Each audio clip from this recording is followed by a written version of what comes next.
Hi, welcome to this tutorial on Windows Communication Foundation. This is my fifth tutorial on WCF.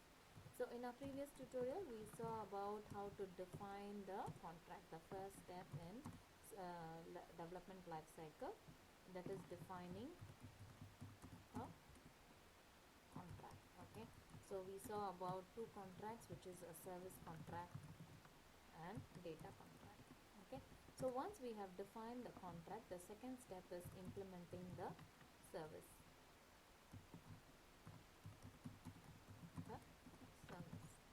Okay, so I will take the same demo which I showed you in my previous tutorial.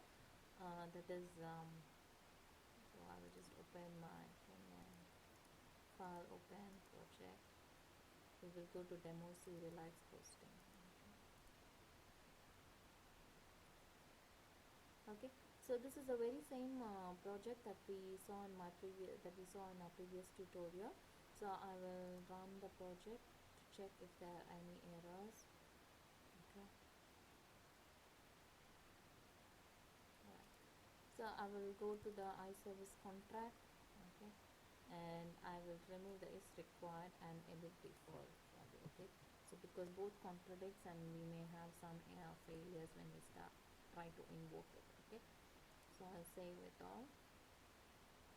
So we finish with the data contract and all the properties for giving that we can apply to our data member.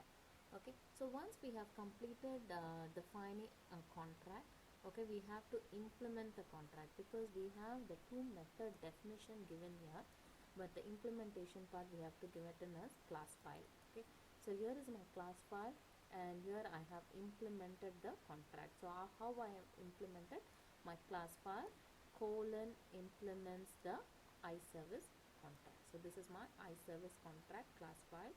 So it will implement that file. Okay, so and then once I've given this syntax, okay, then I can write the implementation part for both the methods. Okay, we had two methods here, add employee, get employee, and I've done the implementation for both the methods. So it is a C# coding, but what you have to remember is this colon. Okay, so this class implements the iService contract.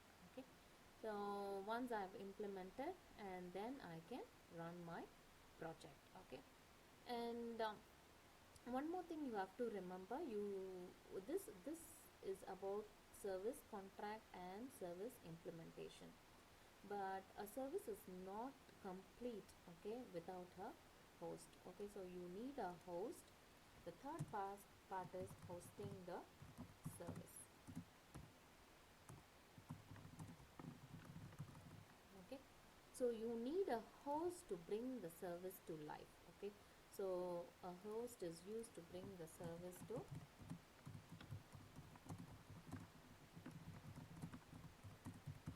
life. Okay, so there are many ways of hosting a service. So we will see the first way, which is using a console application. Okay, hosting a service using a console application. So now why my program is able to run here is, can you see I have the app.config file which is automatically created when I created the solution. Okay, so that is why when I run this file, can you see my WCF has created a host for me. Okay, inbuilt host for me. Okay, suppose if I remove this app config file, okay, now I try to run this. Okay, so it is telling that there is no host. Okay, it cannot find the path of the host. So what we can clarify from here is we need a host to bring the service to a life. Alright, so now what I'm going to do is I'm going to create a host in the console application. Okay, so I'm going to host the service as a console application, add new project, and I'll go for console application, my hosting console. Okay. Okay, so now I have I have the service contract and service implementation, and I've created a console application which has the hosting. So what the hosting is going to do, it is going to take all the service contract, service implementation, and it is going to host it. Okay. And one more thing we have to remember, in a host service we have to define the endpoints. Okay, so there are two ways of defining the endpoints. Either you can define the endpoints in the coding or using a app config file. Okay, so that is what we saw. It has defined the endpoints. Okay, the .NET framework has defined the endpoints in the app config file, which we deleted, so it wasn't able to find the host. Okay, now what I have to do is I have to define the endpoints, and inside I'm going to do it in the app config file. Okay, and so later in our tutorials we will see how we can define the endpoints in the coding itself. Okay, without creating a app config file. Okay, so before going into that, okay, a quick recap of what we saw in our previous tutorial. So I have a client and a service. Okay, a service host will have different endpoints and the base address. Okay, so we know a client and a service communicates through endpoints. Okay, so once a service host has different endpoints, okay, it will place all the endpoint configuration, all the schema, what is the port address, what is the base address, everything it will be placed in the WSDL file. Okay, and the client will retrieve all the information that it needs from the WSDL file, and it creates a endpoint, okay, based on its requirements. So now maybe I will take that the service host has two endpoints. One is a HTTP binding and the other is of type NetTCP binding. Okay, now and it places in the WSDL file. Once it places from in the WSDL file, the client takes all the data from the WSDL file and it will create the endpoint, okay, based on its requirements. So it has created a same endpoint with HTTP binding. Okay, and it will send the message to the service. Okay, so once it sends a message, the service will find the best endpoint, okay, which matches the request, and it will retrieve the endpoint, and through the endpoints the communication and transmission of data occurs. Okay, so this is how it does. So what we have to do in this step, the third step, we have to create a endpoint. We have to configure the endpoints in a host. Okay, so that is what we are trying to do here. Okay, so I will create I will add a app config file. So here is my app config file. Okay, I have already created some endpoints here, so I'll just take that. Okay, so we will see in detail how to create this configuration file. Okay, so for the time being we are just creating the host. Okay, now I've created the app config file. Okay, and in my app config file I have two endpoints. Okay, can you see I have a WS HTTP binding endpoint and the MEX HTTP binding endpoint. Okay, so I have two endpoints and the base address is localhost EMP service. Okay, so my WSDL, everything will be placed in this base address. Okay, and I have another behavior here which says HTTP get enabled equal to true. Okay, so we will see all the behaviors, everything clearly when we see how to configure the app config file.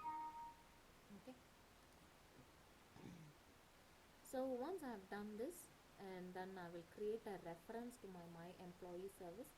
Okay, so add reference to my employee service, and then add another reference. Let's say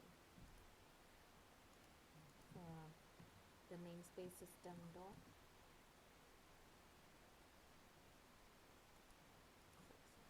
Okay, so far what I've done, I've created a console application. I've given the endpoint configurations, everything. I've given the base address. Okay, now I have to create a host. Okay, instance for the host. Okay, so I will call the namespace which is available in system.service model. Okay, so I will create an instance for the host, service host h1 equal to new service host of type of, okay, so what is the type? It is the type of my employee service dot, okay, service implementation.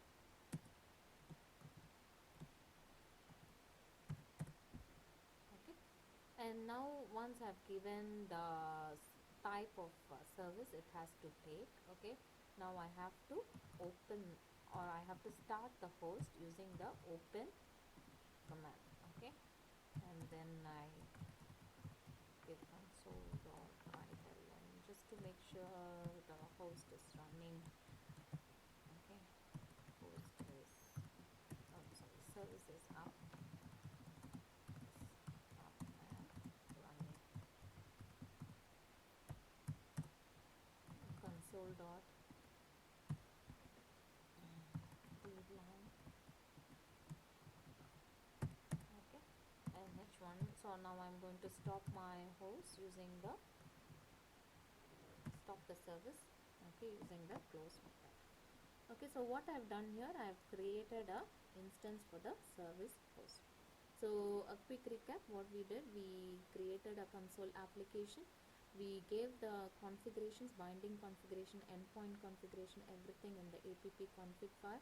Okay, you can also define the endpoint, base address, everything in the program code here itself. Okay, but what we have done time for this tutorial is we have created a app config file and we have done all the configuration there. Okay, and then I've created an instance for the host and I'm running the host. I'm starting and stopping the host using open and close method. Okay, now what I'm going to do is, remember I told you, if you have multiple projects, okay, now you can set that particular project to start. Okay, first, so what I do, right click and set as startup project. Okay, so when it starts this project and it will call the service from my employee service. Okay, so I'll just run this application.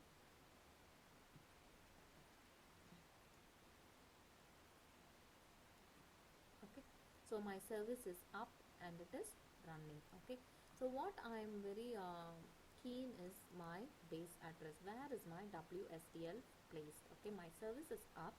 Okay, now my client has to take the description from the WSDL file and it has to create an endpoint based on the description, right? So where can I see the description? It will be in this address. Okay, so I will go to my browser.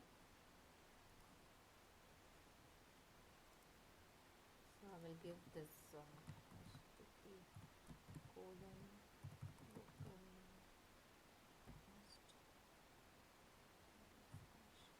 emp service.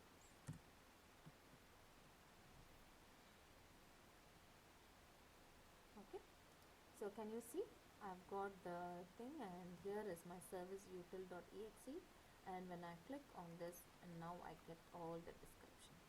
Okay, it will say what are the endpoints, how it has to be configured. Okay, so what are the contracts that are available. See, there are two methods, get employee, add employee, the operations that are available. So it gives the entire schema in the WSDL file. Okay, so this is about, so in my next tutorial we will see how we can change the configuration and everything. Okay, so thank you for watching this tutorial. If you have any doubts or clarification, just mail to my email ID. Thank you.